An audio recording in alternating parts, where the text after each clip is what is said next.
यह कहानी एक राजा और रानी की है। राजा जब अपने राज्य में भ्रमण कर रहा था, तब उसे गरीब बच्चों के साथ खेलते दिखाई दी कुसुम। कुसुम को देखते ही राजा उस पर मोहित हो गया। रंग रूप में कोई ऐसी बात नहीं थी, एक साधारण सी दिखने वाली लड़की थी, लेकिन उसकी सादगी और भोलेपन ने राजा को आकर्षित किया। खेलते समय कुसुम का पैर एक कांटों की झाड़ी में जा घुसा, जिससे उसके पंजे में कांटों और पत्थरों की रगड़ से खून निकलने लगा। चोट कुसुम को आई थी, लेकिन दर्द राजा को हुआ था। उसे कुसुम से प्रेम हो गया। कुसुम के माँ बाप का कोई पता नहीं था। जिस माँ ने उसे पाला था वो भी इस दुनिया में नहीं रही। तो वो इस राज्य के गांव में उनके ही किसी दूर के भाई के यहाँ आ गई। उसे क्या पता था कि उसकी किस्मत उसे कहाँ ले जा रही है। राजा ने कुसुम को देखते ही विवाह का फैसला ले लिया। कई राज्य की राजकुमारी उनसे विवाह करने के लिए आतुर थी, लेकिन राजा का दिल आया तो कुसुम की मासूमियत पर। राजा ने विवाह का प्रस्ताव भिजवा दिया। कुसुम के संबंधी को विश्वास नहीं हुआ कि इस अभागन लड़की पर कैसे भगवान की कृपा हो गई। कुसुम ने विवाह के पूर्व राजा को एक पत्र लिखा। उसमें लिखा था कि हम आपको अभी राजा की तरह देखते हैं। विवाह के बाद आप हमें कुछ समय देंगे जानने के लिए तो अच्छा होगा। राजा और कुसुम का विवाह हो गया। कुसुम की जैसी मर्जी थी, राजा ने वैसा ही किया। कुसुम को समय दिया। राजा के विवाह की चर्चा अब हर राज्य में होने लगी। एक साधारण सी लड़की से राजा ने क्यों विवाह किया, यह सवाल सबके मन में था। जबकि राजा के लिए कई सुंदर रानी विवाह प्रस्ताव भेज चुकी थी। विवाह उत्सव हर दिन मनाया जा रहा था। गांव और पास के गांव के लोग रानी को देखने और तरह तरह के खेल तमाशे देखने आने लगे। करीब 25 दिन बाद रानी को थोड़ा चिंतित देखकर राजा ने कहा कि क्या हुआ, आप हमसे विवाह करके खुश नहीं हैं क्या? रानी ने कहा, ऐसा नहीं है। आपने तो मेरे भाग खोल दिए। क्या आप हम विश्वास करते हैं? रानी ने पूछा। राजा ने कहा, हाँ। फिर रानी ने अपने मन की बात बताई जो हैरान करने वाली थे। रानी ने कहा कि उसे 10 दिन अज्ञात होना है। 10 दिन बाद आकर मैं आपको इसकी वजह बता दूंगी। राजा ने बिना सोचे कुसुम को जाने को कहा। 10 दिन रानी कहाँ जा रही है, यह किसी को नहीं पता था। वो रानी बनकर भी एक साधारण स्त्री बनकर गई थी। 10 दिन बीत गए। राजा अपने दरबार में बैठा है और चेहरे पर हवाइयां उड़ी हुई है। उसके सामने रानी है, लेकिन एक नहीं, बल्कि दो हूबहू एक ही जैसी। दोनों में तिल मात्र का फर्क नहीं था। राजा ने देखकर कहा कि अभी भी समय है, आप दोनों को मैं एक अवसर देना चाहता हूँ। आप में से एक ही हमारी असली रानी है, दूसरी या तो कोई बहरूपी है या कोई और शक्ति। अभी भी सच्चाई बता दीजिए, मैं क्षमा कर दूंगा, वरना अगर हमें पता चला तो दंड मृत्यु होगी। दोनों यही कह रही थी कि वो है असली रानी। पूछे गए सवालों का जवाब भी दोनों एक सा बता रही थी। फिर राजा ने एक अंतिम प्रश्न पूछा कि बताओ, 10 दिन के लिए कहाँ गई थी? उनमें से एक रानी तो चुप रही। दूसरी ने कहा कि जैसा कि मैंने आपको बताया था कि इसकी वजह मैं आपको आकर बताऊंगी, तो मैं अपना वादा पूरा करती हूँ। मैं अनाथ थी, लेकिन जब से मुझे समझ आई है तब से मैंने यह जरूर सोचा कि काश मैं अपने माँ पिता से मिल पाती। मुझे कुछ गुप्त पत्र मिल रहे थे जिसमें मेरी माँ का पता था। अब जबकि मैं रानी बन गई, तब हर कोई मुझे अपनी पुत्री बनाना चाहेगा, इसलिए मैंने वहां जाकर उनसे भेंट की और सारी पूछ परख करने के बाद ही मैंने माना कि वो मेरी असली माँ है और मैं उन्हें अपने साथ यहाँ लाई हूँ। बस आपकी आज्ञा की प्रतीक्षा कर रही थी। रानी ने अपनी माँ को सबके सामने भरे दरबार में बुलाया। सब देखने के बाद राजा ने दूसरी रानी से पूछा कि तुम कुछ कहना चाहती हो? दूसरी रानी सर नीचे करके चुप रही।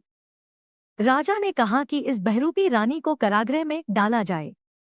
तभी वहां खड़ी पहली रानी ने कहा कि महाराज, कारागृह नहीं, इसे मृत्यु दंड दें। इसने कोई छोटी गलती नहीं की। राजा ने कहा कि आप कहती है तो अवश्य इसे मृत्यु दंड मिलेगा। बस उसके समय की घोषणा हम कल भरे दरबार में करेंगे।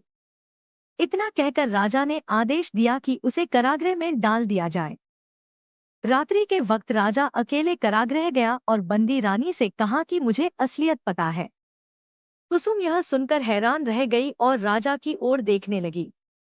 राजा ने अपनी बात फिर दोहराई कि मुझे पता है कि आप ही हमारी असली कुसुम है। रानी की आंखों से आंसू आने लगी। वो राजा को प्रेम भरी नजरों से देखने लगी। राजा ने अपनी बात पूरी की, कहा कि बस मुझे इस बात ने परेशान किया है कि आपने वहां यह नहीं बताया कि आप 10 दिन कहाँ गई थी और वो दोनों, वो रानी और उसके साथ में जो आई उसकी माँ, वो कौन है। रानी ने उत्तर दिया कि इसका उत्तर मैं आपको नहीं दे सकती, मैंने किसी को वादा किया है। राजा के बार बार पूछने पर भी जब रानी नहीं मानी तो राजा ने कहा कि ठीक है, कल भरे दरबार में उन दोनों को मृत्यु दंड दे दूंगा। तब रानी बोली, नहीं महाराज, ऐसा मत कीजिए। तब फिर रानी ने सच्चाई बताई। कहा कि वो मेरी माँ है, गुप्त पत्र मुझे आए थे तो मैं बताई जगह पर गई। वहां मैंने उनसे भेंट की, करीब 9 दिन मैंने उनसे बहुत बात की, उन्होंने आपके लिए पूछा, मैंने सब बता दिया। मैं अपनी माँ से पहली बार मिली थी, इसलिए मैंने उनसे सब कुछ कहा जो मैं कहना चाहती थी। राजा ने कहा कि आपने ऐसे कैसे मान लिया कि वो आपकी माँ है।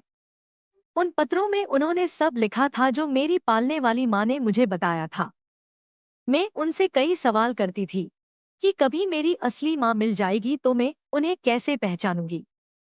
उन्होंने कहा कि जो तुम्हें यह बता दे कि तुम कहाँ छूट गई, किन वस्त्रों में थी, वही तुम्हारी माँ है। और उन्होंने उसका सही उत्तर दिया। मुझे इसमें कोई संदेह नहीं कि वो मेरी माँ है। फिर उन्होंने ऐसा कैसे होने दिया। राजा के इस प्रश्न का उत्तर रानी ने दिया कि मुझे लगता है यह भी उन्होंने विवश होकर किया है। वो दूसरी रानी मेरी जुड़वा बहन है।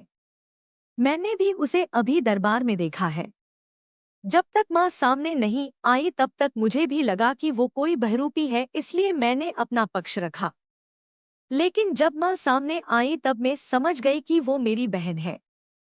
जुड़वा बहनों का राज। मेरी माँ ने मुझसे वचन लिया था कि मैं उनके बारे में किसी से ना कहूँ। ना ही वो मेरे साथ आई, कहा कि अगली बार जरूर चलूंगी। अब मुझे समझ आया कि उन्होंने ऐसा क्यों किया। मेरी उसी बहन के दबाव में जैसे ही मैं रानी बनी उसे लालच आया होगा और यह सब किया। मैं आपसे विनती करती हूँ, जो जैसा है उसे वैसा ही रहने दीजिए।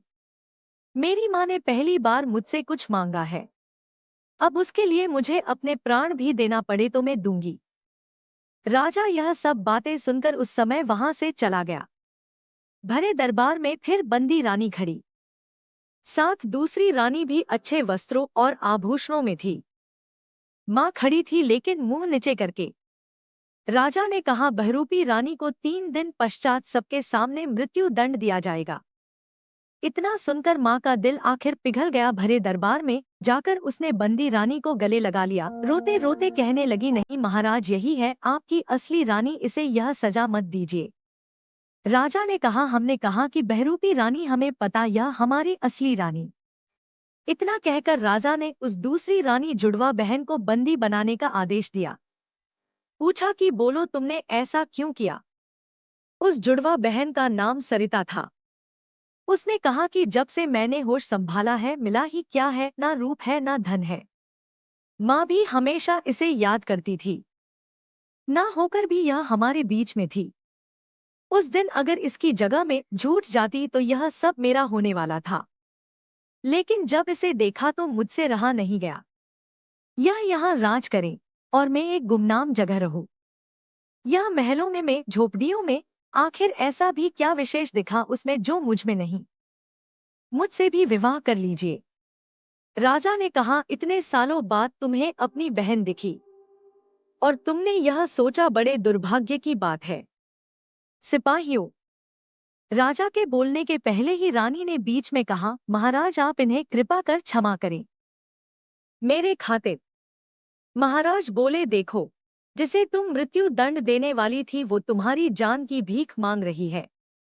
यही फर्क है तुम दोनों में। रानी ने अपनी माँ को वहीं रुकने को कहा लेकिन वो नहीं मानी, कहा कि उसको समझाना होगा। उन्हें यकीन है कि वो भी एक दिन अपनी बहन से प्रेम करेंगी। यह सब होने के बाद रानी ने एकांत में राजा से पूछा कि आपको कैसे ज्ञात हुआ कि मैं ही आपकी रानी हूँ? हम दोनों बहनें तो एक सी हैं। राजा ने कहा कि मनुष्य की वाणी और मुंह झूठ बोल सकते हैं, दिखावा कर सकते हैं, लेकिन उसके पैर नहीं। रानी ने अपने पैर देखे और वो समझ गई। रानी के पैरों के पंजे में अभी भी उन कांटों और पत्थरों के रगड़ के निशान थे। आपको यह कहानी कैसी लगी हमें कमेंट कर जरूर बताएं। इसी तरह की अच्छी कहानियां आप यहाँ पर पढ़ सकते हैं। यहाँ उपस्थित शिक्षाप्रद कहानियां आपका मनोरंजन करने के साथ दिशा भी देंगी। तो बने रहिए हमारे साथ और हमारे प्रयास को सफल बनाएं।